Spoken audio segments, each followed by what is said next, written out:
Hello dear students, welcome to my YouTube channel. आपको हमारे YouTube channel पर बहुत बहुत स्वागत है। तो जैसा कि आप सभी को याद है, जेईई मेन 2026 सेशन 2 के भी यहाँ पे पेपर कंप्लीट हो चुके हैं। आई होप सभी का एग्जाम यहाँ पे अच्छा गया होगा। आप सभी कैंडिडेट्स के मन में यही डाउट है कि सर जेईई एडवांस 2026 के लिए कैसे हमको यहाँ पे प्रिपेयर करना है, जेईई एडवांस 2026 के लिए तैयारी कैसे करें।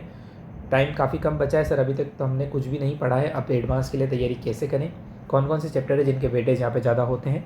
तो आपके इन सभी सवालों को इंक्लूड करते हुए मैं यहाँ पे बेस्ट स्ट्रेटजी वीडियो बना रहा हूँ। इस वीडियो को एंड तक जरूर देखिएगा, ये वीडियो आपको काफ़ी ज़्यादा हेल्प करेगी।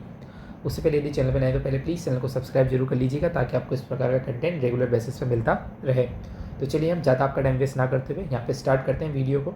अपन यहाँ पे बात करते हैं कि जेईई एडवांस 2026 के लिए आपको किस प्रकार यहाँ पे तैयारी करनी है, क्योंकि अब टाइम आपके पास काफ़ी ज़्यादा कम यहाँ पे बचा हुआ है।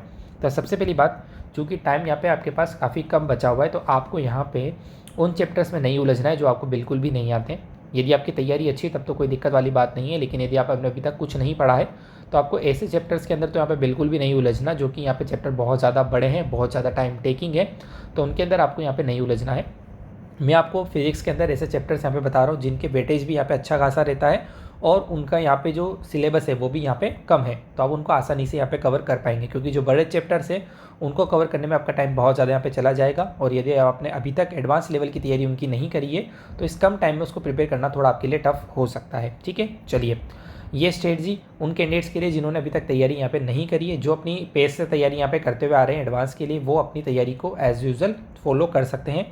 ये उन कैंडिडेट्स के लिए जिन्होंने अभी तक यहाँ पे प्रिपेयर अच्छे से नहीं किया है, या फिर जिनको अभी तक टाइम नहीं मिला एडवांस के लिए प्रिपेयर करने का, वो स्ट्रेटजी ये फॉलो कर सकते हैं। बाकी आपको अपनी जो स्ट्रेटजी बेस्ट लगती है आप उसको भी यहाँ पे फॉलो कर सकते हैं। ठीक है, चलिए तो सबसे पहले मैंने यहाँ पे बात कर लेते हैं कि कौन कौन से जो टॉपिक्स हैं वो यहाँ पे हाई वेटेज के हैं। ठीक है, तो हाई वेटेज टॉपिक की यदि मैं यहाँ पे बात करूँ तो कौन कौन से हाई वेटेज टॉपिक हमारे पास यहाँ पर हैं। देखिए मैंने यहाँ पे इसको यहाँ पे 5 कैटेगरी के अंदर डिवाइड किया है। फर्स्ट यहाँ पे आपकी जो कैटेगरी है वो आपके पास आएगी मॉडर्न फिजिक्स। ये यहाँ पे आपके क्या होगा, हाईएस्ट प्रायोरिटी पे होना चाहिए। जब आप एडवांस के लिए तैयारी कर रहे हैं तो मॉडर्न फिजिक्स आपके पास हाईएस्ट प्रायोरिटी पे होना चाहिए, क्योंकि यहाँ पे एक तो सिलेबस इसका क्या है, लिमिटेड है।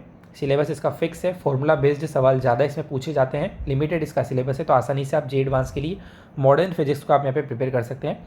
10 से 15% तक का वेटेज आपको देखने को मिलता है, दोनों पेपर को मिला करके यहाँ पे 10 to 15% का वेटेज आपको मॉडर्न फिजिक्स का देखने को मिल सकता है। की टॉपिक्स कौन कौन से आपको इसके प्रिपेयर करने हैं, that is photoelectric effect, Bohr model. ठीक है, इसके बाद आपकी न्यूक्लियर फिजिक्स आ जाएगी, देन रेडियो एक्टिविटी। ये आप टॉपिक्स यहाँ पे तैयार कर सकते हैं। ठीक है ना, डिफिकल्टी लेवल की बात करें तो ये मॉडरेट आता है आपके पास, फॉर्मूला बेस्ड ज़्यादा सवाल यहाँ पे पूछे जाते हैं, तो आपको इस कम टाइम के अंदर आप इसको आसानी से यहाँ पे प्रिपेयर कर सकते हैं। साथ ही में आपने जो मॉडर्न फिजिक्स है उसका कुछ पार्ट आपने केमिस्ट्री के अंदर भी पढ़ा होता है, तो आप इसको आसानी से यहाँ पे रिलेट कर पाते हैं। तो इस कम समय के अंदर आप आसानी से मॉडर्न फिजिक्स वाला जो पार्ट आपका है उसको प्रिपेयर आप यहाँ पे कर सकते हैं। ठीक है, तो पहला आपके पास जो टॉपिक्स है वो कौन सा, आपको मॉडर्न फिजिक्स यहाँ पे तैयार करनी है, जिसका वेटेज यहाँ पे 10 to 15% रहेगा। अब तैयारी कैसे करनी है इसके लिए आप सबसे पहले तो क्या कर सकते हैं, जितने भी मॉडर्न फिजिक्स से सवाल PYQ में पूछे गए हैं एडवांस के, एक बार उनको आप जरूर सोल्व कर लीजिएगा, ताकि आपको एक आइडिया लग जाएगा कि किस प्रकार के सवाल यहाँ पे पूछे जा रहे हैं, कौन से फॉर्मूले यहाँ पे ज़्यादा इंपॉर्टेंट है, जिस पे सवाल यहाँ पे एज यूजुअल पूछे गए हैं एडवांस के अंदर। ठीक है, चलिए नेक्स्ट यदि मैं बात करूँ तो यहाँ पे नेक्स्ट आपके वेटेज आ जाता है थर्मोडायनेमिक्स एंड केटीजी का। ठीक है, ये भी यहाँ पे चैप्टर काफ़ी ज़्यादा इंपॉर्टेंट है। ये चैप्टर बाकी के कंपेरिजन में आपकी क्या पढ़ते हैं, थोड़े यहाँ पे ईजी पढ़ते हैं, इसको आप जल्दी यहाँ पे कर पाएंगे। ठीक है, थर्मोडायनेमिक्स की यदि मैं बात करूँ तो थर्मोडायनेमिक्स के अंदर आपको तीनों लॉज यहाँ पे दोनों लॉ आपको यहाँ पे कवर करने हैं, first law and second law. ठीक है, जीरोथ लॉ ऑफ थर्मोडायनेमिक्स भी आपको यहाँ पे पढ़ना है। देन आपके पास यहाँ पे क्या है, कार्नोट साइकिल हो गया और आपका हीट इंजन हो गया, जिसके अंदर आपकी एफिशिएंसी वगैरह हो गई, रेफ्रिजरेटर हो गया, हीट पंप हो गया, ये सभी बेसिक्स आपके यहाँ पे क्लियर होने चाहिए एडवांस के लिए। ठीक है, इसका वेटेज जो रहता है 8 to 12% यहाँ पे रहता है। अब हीट एंड थर्मोडायनेमिक्स के साथ आप यहाँ पे जो इलास्टिसिटी वाले चैप्टर्स हैं, जो आपके हीट ट्रांसफर वाले चैप्टर है, जैसे कि आपका कंडक्शन, कन्वेक्शन और रेडिएशन वाला पार्ट हो गया, ये जो चैप्टर्स है इनके भी सवाल काफ़ी ज़्यादा यहाँ पे पूछे जाते हैं, और इन पे जो सवाल होते हैं मोस्टली वो आपके फॉर्मूला बेस्ड यहाँ पे पूछे जाते हैं। तो इन टॉपिक्स को भी आप साथ साथ यहाँ पे कवर कर सकते हैं। ठीक है ना, तो मैं आपको यहाँ पे बता देता हूँ, आपको एक हीट ट्रांसफर वाला चैप्टर भी साथ साथ पढ़ लेना है ना,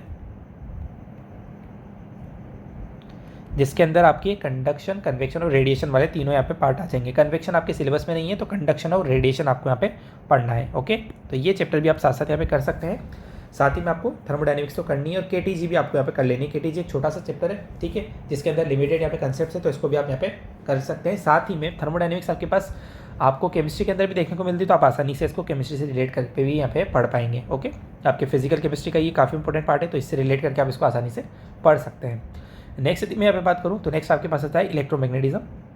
इसके अंदर देखिए मैंने यहाँ पे इलेक्ट्रोस्टेट को इंक्लूड नहीं किया क्योंकि इलेक्ट्रोस्टेट बहुत बड़ा चैप्टर है, उसको कवर करने में आपको टाइम यहाँ पे ज़्यादा जाएगा। तो आप इलेक्ट्रोडायनेमिक्स के अंदर कौन कौन से पार्ट यहाँ पे कर सकते हैं, पहला तो आप यहाँ पे करंट इलेक्ट्रिसिटी कर सकते हैं और दूसरा आप कैपेसिटेंस कर सकते हैं। दोनों ही चैप्टर यहाँ पे छोटे हैं।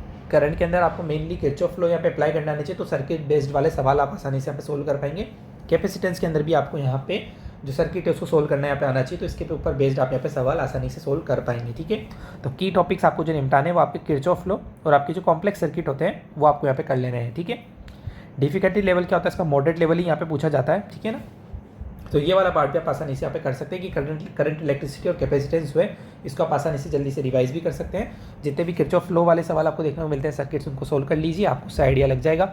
ये बात ध्यान रखिएगा, जितने भी मैं यहाँ पे टॉपिक्स बता रहा हूँ इन सभी के आपको एडवांस के PYQ जरूर लगाने हैं, ताकि आपको पता लगे कि पेपर यहाँ पे किस प्रकार के पूछे जा रहे हैं। ओके, चलिए नेक्स्ट यदि हम बात करें तो हमने यहाँ पे नेक्स्ट इंक्लूड किया है ऑप्टिक्स को। तो ऑप्टिक्स के अंदर आपके पास यहाँ पे इसका भी वेटेज काफ़ी ज़्यादा होता है। YDAC से तो हर साल मान लो कि सवाल पूछा ही जाता है, YDAC से तो सवाल फिक्स है कि पूछा जाता है। YDAC में फिक्स यहाँ पे कंसेप्ट है, फ्रिंज विड्थ आपको निकालनी आनी चाहिए। ठीक है ना, उसके बाद आपको इंटेंसिटी यहाँ पे इसकी पता होनी चाहिए, मैक्सिमम कहाँ होती है, मिनिमम कहाँ होती है, वो सारी बातें आपको यहाँ पे पता होनी चाहिए। तो YDAC आप आसानी से यहाँ पे पढ़ सकते हैं। YDAC से सवाल यहाँ पे पूछे जाते हैं जो कि आपके वेव ऑप्टिक्स का यहाँ पे पार्ट है। देन आप लेंसेज और डिफ्रेक्शन भी पढ़ सकते हैं। डिफ्रेक्शन आपके पास सिर्फ सिंगल स्लिट वाला है तो वो आपको पढ़ लेना है। इसका भी वेटेज आपके पास 8 से 10% तक यहाँ पे पूछा जाता है। डिफिकल्टी रिलेटेड इसका मॉडरेट रहता है, लेकिन ये बेस्ड होता है फॉर्मूला बेस्ड, यहाँ पे सवाल इसके ज़्यादा पूछे जाते हैं। तो ये वाला पार्ट भी आप आसानी से यहाँ पे कर सकते हैं। नेक्स्ट टाइम यहाँ पे बात करें ग्रेविटेशन और मेजरमेंट। ठीक है, एक सवाल तो आपका यूनिट एंड डायमेंशन का फिक्स है। ठीक है, यूनिट एंड डायमेंशन का एक सवाल तो आपका वैसे भी फिक्स है, तो एक आप उस चैप्टर को भी कर सकते हो कि आपका डायमेंशनल एनालिसिस वाले सवाल सोल्व करने यहाँ पे आने चाहिए या फिर डायमेंशन निकालना आपको आसानी से आना चाहिए। तो एक सवाल तो आपका यूनिट एंड डायमेंशन से फिक्स है। उसके बाद आप ग्रेविटेशन और मेजरमेंट वाला पार्ट भी कर सकते हैं। ग्रेविटेशन भी पार्ट आपका क्या है, ईजी है। ग्रेविटेशन वाला चैप्टर भी आपका क्या है, छोटा है। इसके भी कंसेप्ट क्या है, लिमिटेड है। इसके अंदर भी आप इसको आसानी से कवर कर सकते हैं। ठीक है, इन दोनों का जो कंबाइंड पार्ट है वो 7 से 9% यहाँ पे पूछा जाता है।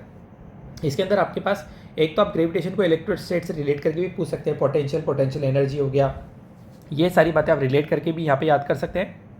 मेजरमेंट के अंदर आपके पास आपका जो वर्नियर कैलिपर है, स्क्रू गेज है, सिग्निफिकेंट फिगर है, इनसे सवाल यहाँ पे आपके पूछे जाते हैं, तो इनको भी आप आसानी से यहाँ पे प्रिपेयर कर सकते हैं। ठीक है, तो ये सवाल आपके एक्सपेरिमेंटल बेसिस वाले यहाँ पे हो जाएंगे। तो ये 2 टॉपिक आप यहाँ पे कर सकते हैं, छोटे टॉपिक हैं और सवाल इनसे हमेशा पूछा जाता है, क्योंकि भाई अब जब बचा हुआ टाइम है तो बचे हुए टाइम के अंदर आपको यही करना है कि जो छोटे टॉपिक है लेकिन जिनसे सवाल पूछे जाते हैं आपको उन टॉपिक पे ज़्यादा यहाँ पे फोकस करना है। मैंने यहाँ पे मैकेनिक्स को इंक्लूड नहीं किया क्योंकि पूरी मैकेनिक्स करने में आपको बहुत ज़्यादा टाइम यहाँ पे चला जाएगा, लेकिन यदि आपके पास टाइम बचता है तो आप उसका भी रिवीजन यहाँ पे कर सकते हैं। ये मैंने जो टॉपिक्स यहाँ पे इंक्लूड किए हैं ये वो टॉपिक्स हैं जो कि यहाँ पे छोटे टॉपिक है, लेकिन इनका वेटेज यहाँ पे एडवांस के अंदर हमेशा पूछा जाता है, तो आप इनको कम समय में आसानी से तैयार यहाँ पे इसको कर सकते हैं। ये मेरी स्ट्रेटजी है, यदि आपको कोई और अच्छी स्ट्रेटजी लगती है तो आप उसे भी यहाँ पे फॉलो कर सकते हैं।